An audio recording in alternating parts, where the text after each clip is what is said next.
La guerra en Oriente Medio está rompiendo silenciosamente el pilar que ha sostenido el poder del dólar norteamericano durante los últimos 50 años. ¿Y por qué es esto? Porque desde 1974 Estados Unidos ha tenido un acuerdo secreto pero mortalmente eficaz con todos los países del Golfo. Ellos venden el petróleo al mundo solamente en dólares y con esos dólares o petrodólares compran los bonos del Tesoro de Estados Unidos, es decir, compran la deuda. Y a cambio, Washington les ha garantizado hasta el momento protección militar. Y ese ha sido un círculo vicioso que ha permitido que Estados Unidos pueda financiar sus déficits, que pueda mantener el dólar como el rey indiscutible de las finanzas globales y obviamente así se ha podido sostener este esquema. Pero al parecer todo esto está cambiando. ¿Por qué? Y ese ha sido un círculo vicioso que ha permitido que Estados Unidos pueda financiar sus déficits, que pueda mantener el dólar como el rey indiscutible de las finanzas globales y obviamente así se ha podido sostener este esquema. Pero al parecer todo esto está cambiando. ¿Por qué? Porque el 28 de febrero empezó la guerra entre Estados Unidos, Israel e Irán, el cierre luego del estrecho de Hormuz, donde pasa el 20% del petróleo mundial, que termina fracturando ese círculo del petrodólar por ambos lados. Los países importadores están sacándose encima la deuda de los Estados Unidos y los países del Golfo ya no generan los excedentes que antes reciclaban en la deuda de Estados Unidos. Ya no tienen dólares para comprar deuda. Entonces esto que parece un simple conflicto militar es en realidad el golpe más duro que ha recibido el imperio del dólar en décadas. Y por eso en este video quiero explicar cómo detrás de los misiles y los precios del petróleo disparados se esconde algo mucho más profundo. Es el fin de la era en la que el petrodólar subsidiaba silenciosamente el endeudamiento de los Estados Unidos. Y por eso vamos a tener una especie de clase, una mini clase, donde vamos a desmenuzar paso a paso y vamos a explicar cómo funciona realmente el petrodólar, por qué esta guerra lo está rompiendo, qué datos concretos demuestran estas afirmaciones que estoy haciendo y sobre todo qué consecuencias reales puede tener para tu bolsillo, para la economía mundial y para el futuro del dólar. Así que si les importa entender hacia dónde va el mundo financiero en los próximos años, quédense hasta el final porque lo que está pasando ahora podría marcar el comienzo de un nuevo orden global. Y por eso básicamente lo vamos a explicar rápidamente y luego vamos a ir a explicar toda la historia de cómo realmente ocurre esto. Aquí tenemos un mapa del Golfo Pérsico, aquí tenemos un mapa de los países petroleros de la región que por una especie de contrato secreto con los Estados Unidos solamente venden su petróleo por los dólares, usando dólares. Es decir, los países del mundo sí o sí tienen que comprar dólares de Estados Unidos para ir a comprarles petróleo y luego estos países reinvierten todo ese dinero comprándole la deuda a los Estados Unidos. Ahora, la guerra con Irán acaba de romper este esquema financiero de las últimas décadas y por eso ese círculo que ha sostenido el sistema financiero de los Estados Unidos y en gran parte el sistema financiero mundial durante los últimos 50 años se ha roto por esta guerra que Estados Unidos e Israel iniciaron el 28 de febrero del 2026. Y vamos a explicar más o menos cómo funciona esa especie de giro, ¿no es cierto?, de círculo del petrodólar desde el año 1974. Es algo que lo explico también en profundidad en un curso de relaciones internacionales para no ser títeres, los que mandan, los que obedecen y los que despiertan. Ahí explico cómo realmente el poder financiero mundial es el verdadero poder detrás de todas las decisiones mundiales. Pero si vamos a básicamente la cuestión que mencionaba recién de el petrodólar, nosotros tenemos que ir a una persona que fue importantísima para esto y ya lo voy a mencionar, que es Henry Kissinger. Ahí lo vemos con el rey Faisal de Arabia Saudita en 1973 porque él fue el que ideó este esquema financiero que yo explicaba exactamente aquí o que lo podemos ver, por ejemplo, en este gráfico, ¿no es cierto?, acerca de cómo los países que exportan petróleo lo venden sí o sí en dólares, luego reciclan el petrodólar en infraestructura, en inversiones, y eso va a la economía de los Estados Unidos para darle liquidez y estabilidad, especialmente comprando deuda del gobierno de los Estados Unidos y que luego vuelve a reinvertir en el petróleo, y es así el círculo del petrodólar. Bueno, Henry Kissinger, que lo vemos aquí en pantalla, sí, ese nefasto Henry Kissinger, el que está detrás también del control poblacional, que es otro tema que vamos a lanzar este mismo mes. En abril, control poblacional, teoría de la conspiración o ingeniería social, el famoso informe de Henry Kissinger, el informe 200, un informe que ha sido desclasificado. Todo esto lo vamos a analizar en profundidad con todas las políticas de control poblacional detrás de las cuales estuvo este hombre, pero también estuvo detrás del petrodólar y del poder del dólar. Él negocia con Arabia Saudita y con otros países del Golfo un acuerdo clave. Nuevamente, los productores de petróleo tienen que vender el crudo, el petróleo, en dólares, y luego reciclan todos los excedentes, todo lo que les sobra, en petrodólares, comprando activos de los Estados Unidos, principalmente lo que se llaman los treasuries, los bonos del Tesoro de los Estados Unidos. Y voy a explicar un poquito brevemente en un momento qué son esos bonos y cómo cualquier persona en realidad puede comprar esos bonos. A cambio, Estados Unidos lo que le prometió a estos países fue garantías de seguridad y estabilidad en Medio Oriente, y por eso Estados Unidos tenía bases o tiene bases en toda esta región, algunas que han sido ahora destruidas por Irán, pero todas esas bases tenían un propósito: garantizar protección a cada uno de estos países para ofrecer seguridad y estabilidad en la región.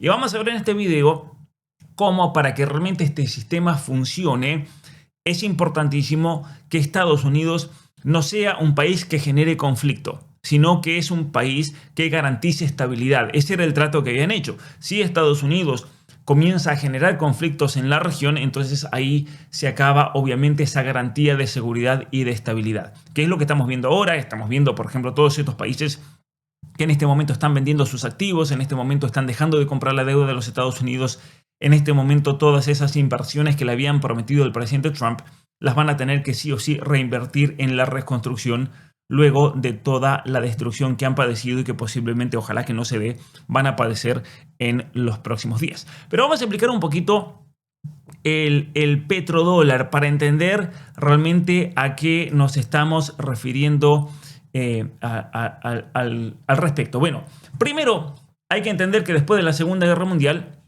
se hace un pacto. El pacto de Bretton Woods es un pueblo en New Hampshire, donde representantes de los 44 países del bando aliado se reunieron entre el 1 y el 22 de julio del año 44 en el Hotel Mount Washington para delinear las reglas monetarias y financieras que regirían al mundo tras el fin de la Segunda Guerra. Bueno, básicamente lo que ocurre en ese momento es que los aliados crean un nuevo sistema monetario y al que después se terminan adhiriendo muchísimos otros países.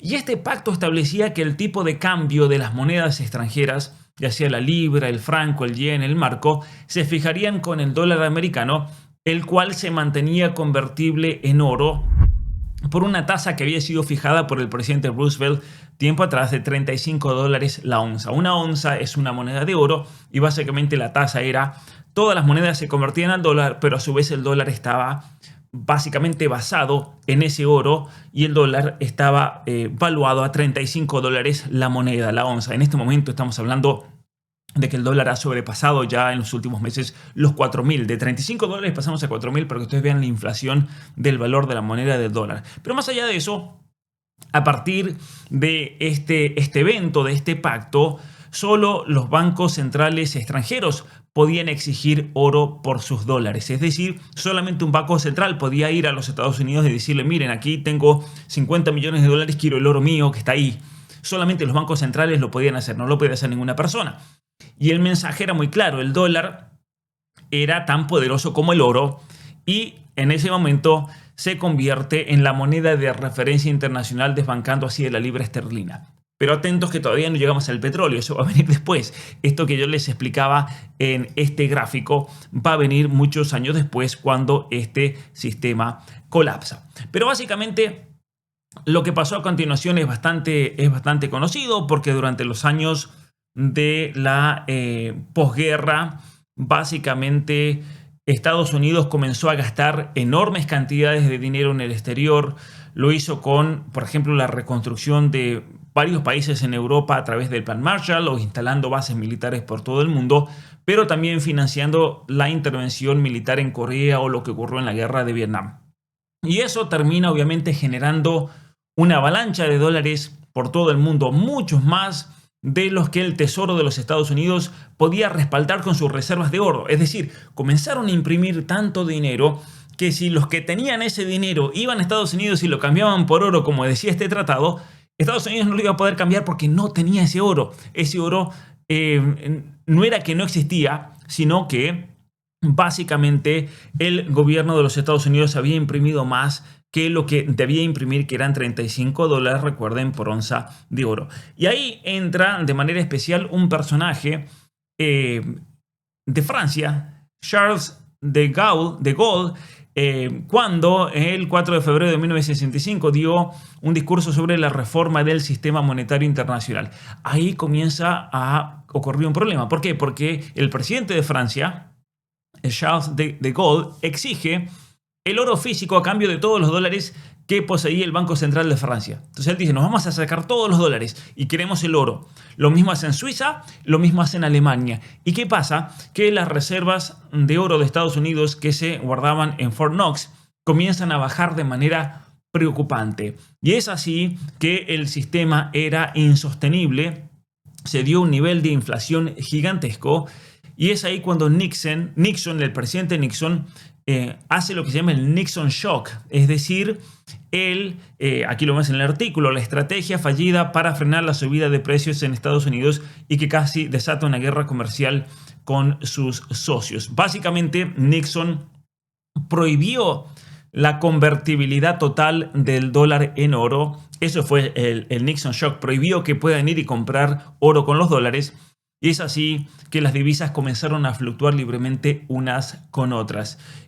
Una maniobra que obviamente tenía un objetivo parecido al de Roosevelt de décadas atrás, evitar una crisis de confianza si los mercados veían que el sistema no podría cumplir con sus obligaciones. Imagínense Estados Unidos, que vendía dólares a cambio de oro y que de repente no podía aceptar los dólares porque no tenía el oro. Eso iba a crear una crisis gigantesca. Y es ahí donde entra de manera especial este hombre que mencionaba recién, Kissinger, porque a principios de los años 70 el gobierno de los Estados Unidos comienza a negociar con el gobierno de Arabia Saudita, que en ese momento era el primer exportador de petróleo del mundo.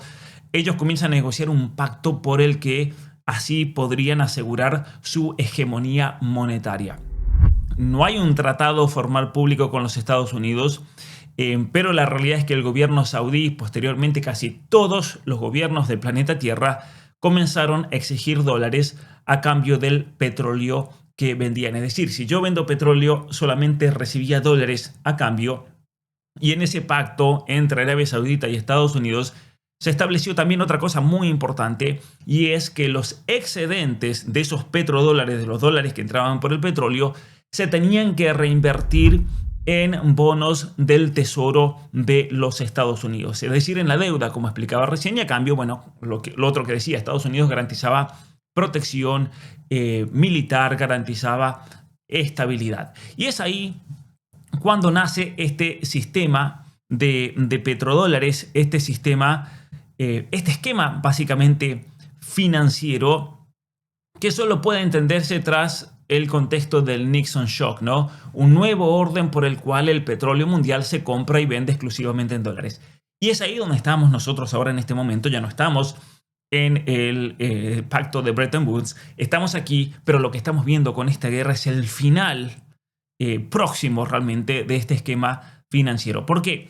Porque es un pacto que es beneficioso, pero principalmente para los Estados Unidos y por un aspecto. ¿Por qué? Porque el gobierno de los Estados Unidos así podía tapar la inflación interna y podía también amortiguar el peso de su deuda. Es decir, cuando los países tienen que comprar dólares para luego comprar petróleo, en realidad lo que ellos están haciendo, y luego ese dinero lo vuelven a reinvertir en el Tesoro de los Estados Unidos, en realidad lo que están haciendo es comprar deuda. Y de esa manera Estados Unidos puede generar mucha deuda, porque hay muchos países dispuestos a pagar por su deuda. Es decir, ustedes miran, pero Pablo, eso es una estafa. ¿Cómo vas a hacer eso? Es como que yo les diga, a ver, yo tengo mucha deuda, pero ustedes todo su dinero lo tienen que invertir en comprarme a mí la deuda. Entonces yo les vendo la deuda de todo lo que debo y yo recibo su dinero efectivo y así puedo seguir viviendo una vida tranquila y feliz. Y todos los países del mundo, todos los ciudadanos del pueblo me tienen que comprar la deuda que yo voy generando todo el momento. Entonces, en ese contexto, también hay que entender que tuvo lugar un embargo de los países árabes porque Estados Unidos apoyó a Israel en el año especialmente 1973-1974. Es ahí cuando Kissinger básicamente llega a un acuerdo en ese contexto con Arabia Saudita, donde le ofrecen esa seguridad militar a cambio de petróleo en dólares y que reciclen todos los excedentes en el tesoro, y así Estados Unidos comienza a financiar todos sus déficits crónicos a tasas bajas y obviamente reforzando la dominancia del dólar. De hecho, a partir de ahí el 70% del comercio mundial del petróleo se hace en dólares. Ahora, esto es muy importante para tener en cuenta lo que voy a mencionar ahora. Estamos en una guerra, ¿no? En una guerra entre Estados Unidos e Israel contra Irán, iniciada el 28 de febrero.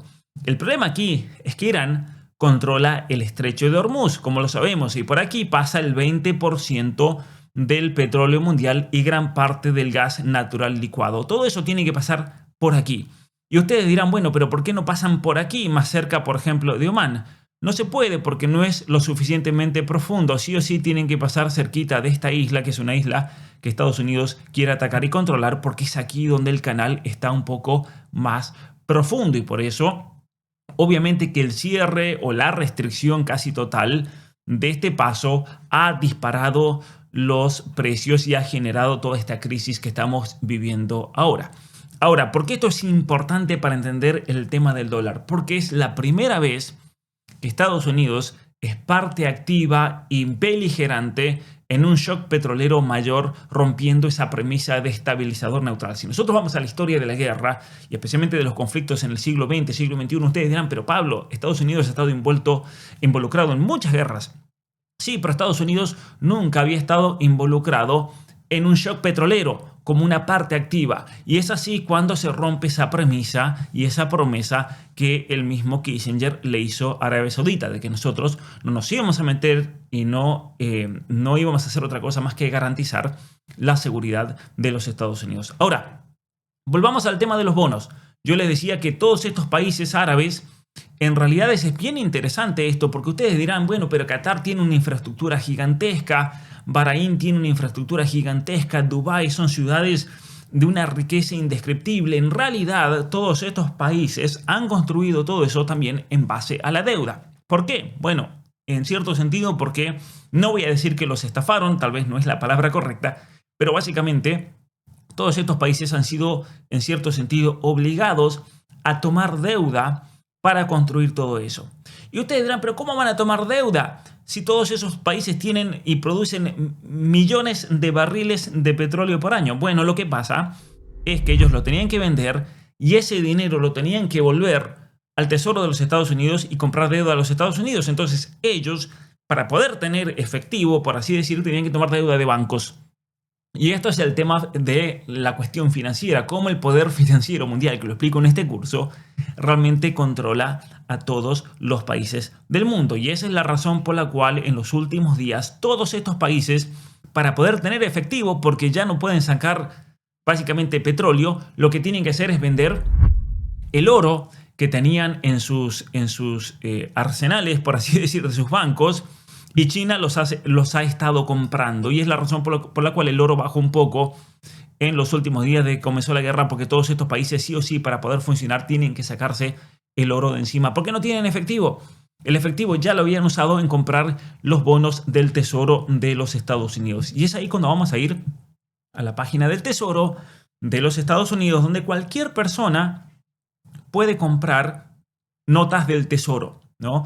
¿Qué son los bonos del Tesoro? Bueno, son instrumentos de deuda emitidos por el Departamento del Tesoro de los Estados Unidos, y básicamente cuando compras un Treasury, que se llama un bono del Tesoro, una nota del Tesoro, lo que hace una persona es prestarle dinero al gobierno federal de los Estados Unidos a cambio de un pago de intereses y la devolución del capital al final del plazo. Entonces ustedes pueden comprar bonds por 30 años y Estados Unidos les da un interés a cambio de 4,7%. Ustedes pueden comprar estos saving bonds de 2,5%.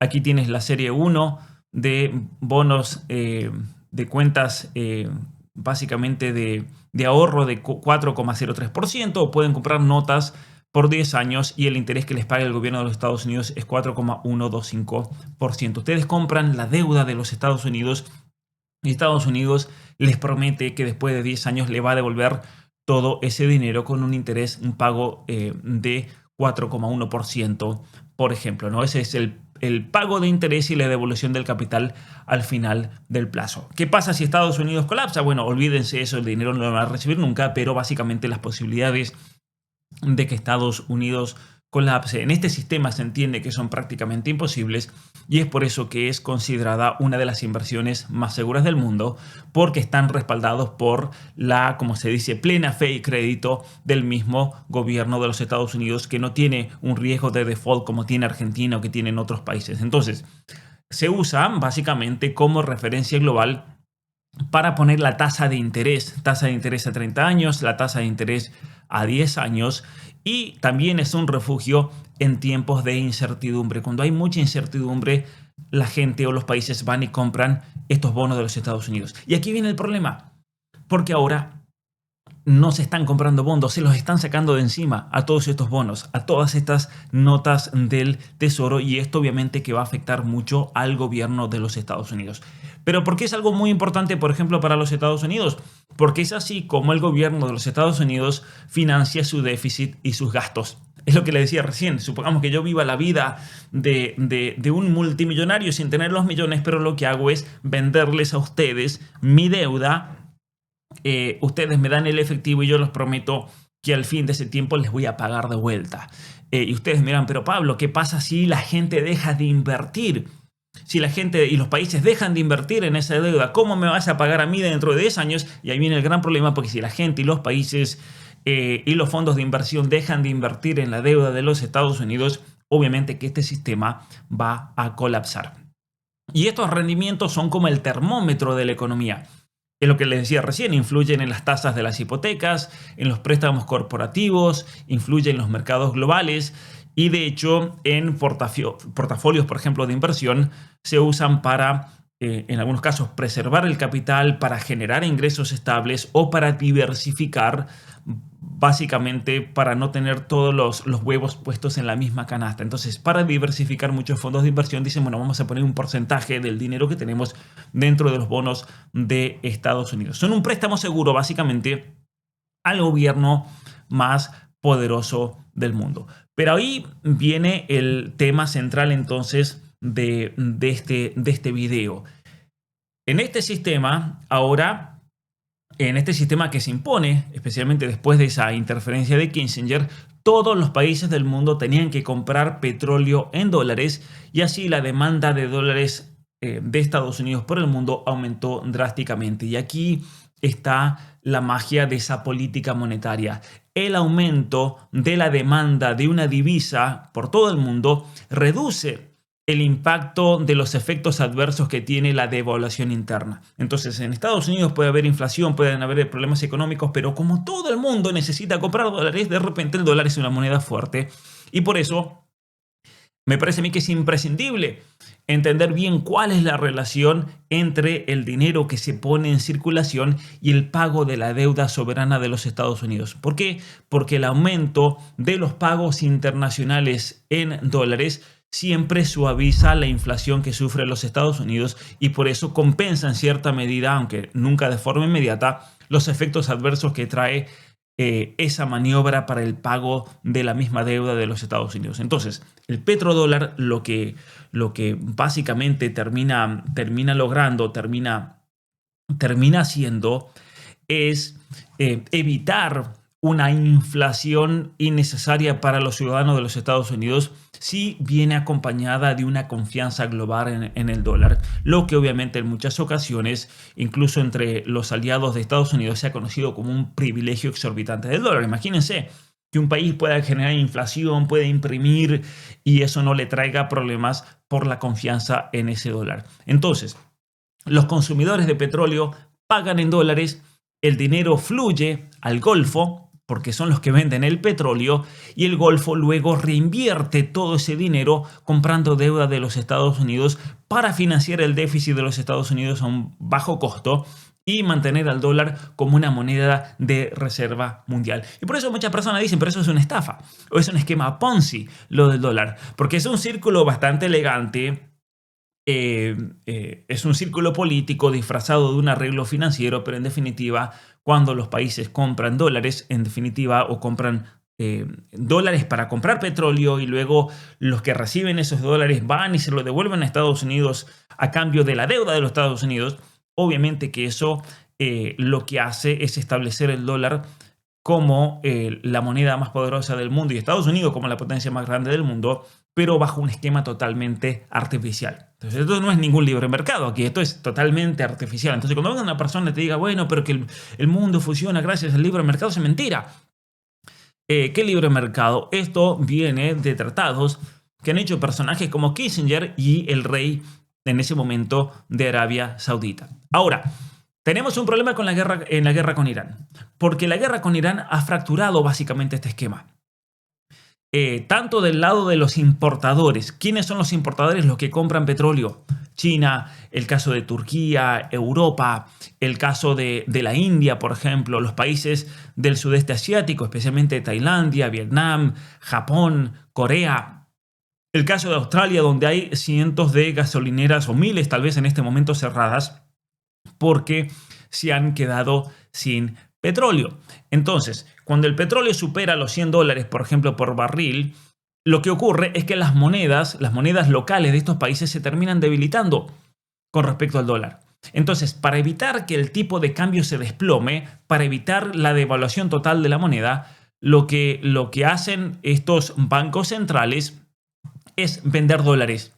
Venden dólares, ¿no? Y la forma más eficiente, más rápida, más líquida, como se dice, de obtener dólares es vendiendo los bonos del tesoro. Es decir, un país se queda sin dólares, India tiene que vender dólares y comprar rupíes para fortalecer rupí, pero para obtener dólares y vender dólares, lo que tiene que hacer es ir a Estados Unidos y decirle a Estados Unidos, señores, van a Nueva York y le dicen, yo quiero que me paguen lo que yo les había depositado aquí al 4,1% por 10 años o los bonos por 30 años. Yo quiero que me devuelvan todo.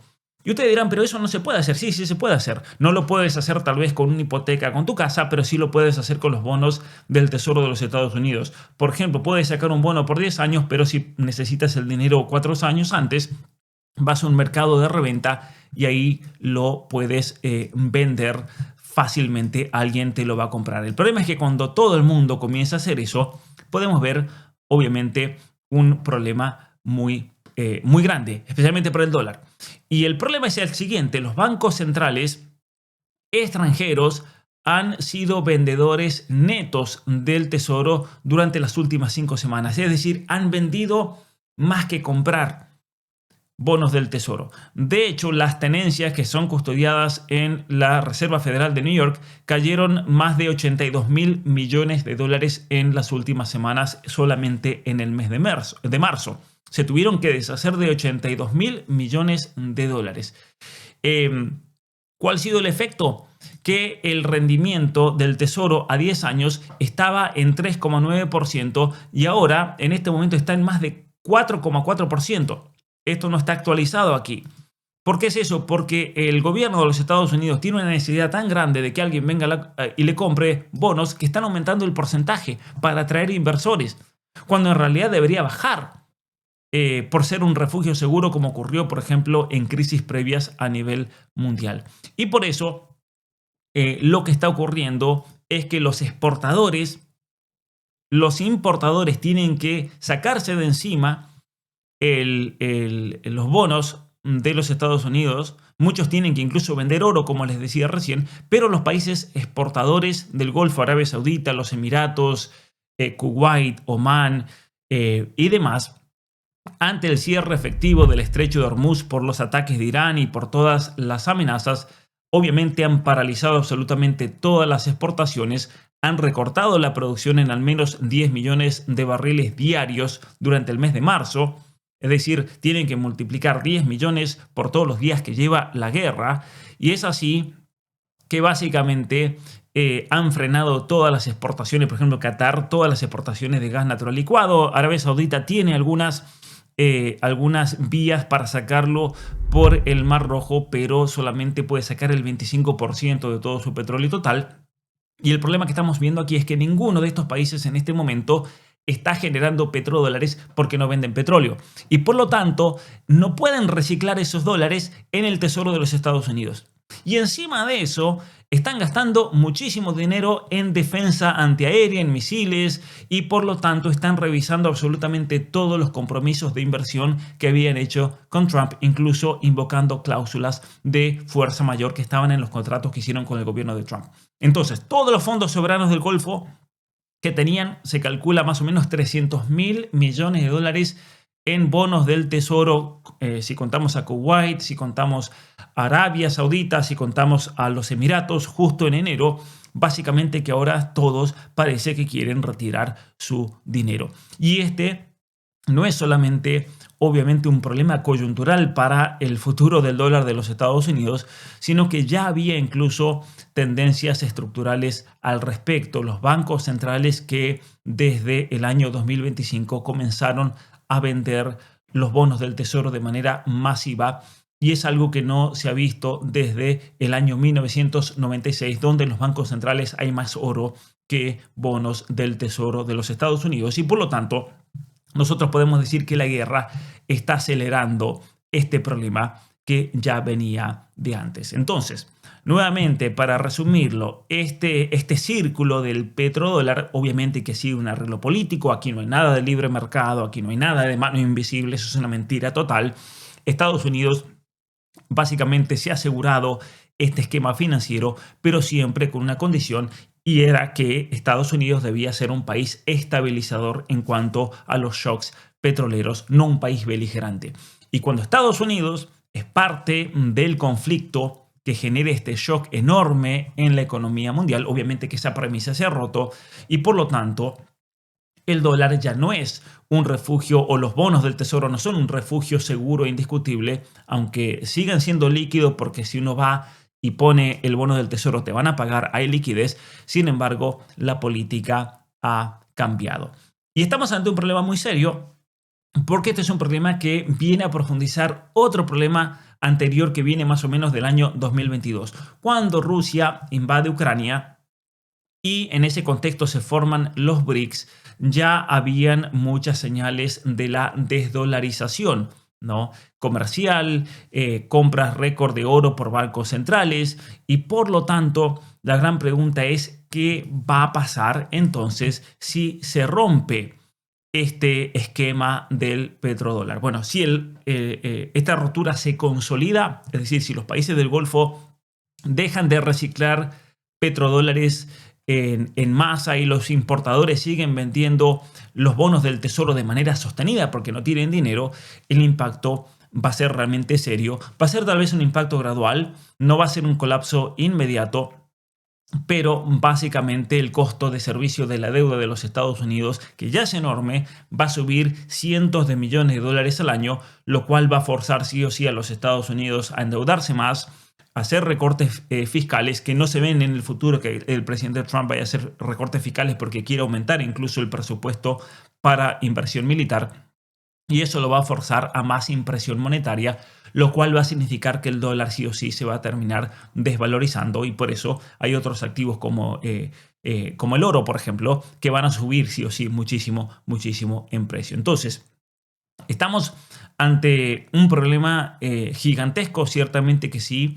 Estamos posiblemente ante el comienzo de una transición del sistema financiero mundial, ciertamente que sí, especialmente si Arabia Saudita y los Emiratos Árabes básicamente comienzan a diversificar agresivamente, si comienzan a comprar oro, si comienzan a invertir ya no en Estados Unidos, sino en Asia y posiblemente haciendo acuerdos con China, que posiblemente va a ser el único fuera de Estados Unidos que pueda garantizar el paso de Hormuz. Entonces, podríamos ver que se va a dar un nuevo orden, al menos regional, no sé si mundial, pero sí o sí un orden regional, y obviamente que eso va a tener un impacto muy grande cuando los bancos centrales del mundo comiencen a reducir y a vender los bonos del Tesoro de los Estados Unidos, comiencen a aumentar las reservas en oro, que ya es una tendencia que viene especialmente de los últimos meses, y básicamente yo creo que el escenario más posible en los próximos 12 meses a 24 meses, tal vez no es un colapso total del dólar, pero sí una erosión gradual. Estados Unidos, que va a seguir emitiendo deuda, en este momento no hay una alternativa real a los bonos del Tesoro. También por eso muchos países siguen comprando bonos del Tesoro, pero esto va a costar mucho más caro. Estados Unidos va a tener que subir los intereses para atraer las inversiones, pero vamos a ver realmente si este daño, especialmente este daño político y este daño financiero, es difícil, muy difícil de revertir.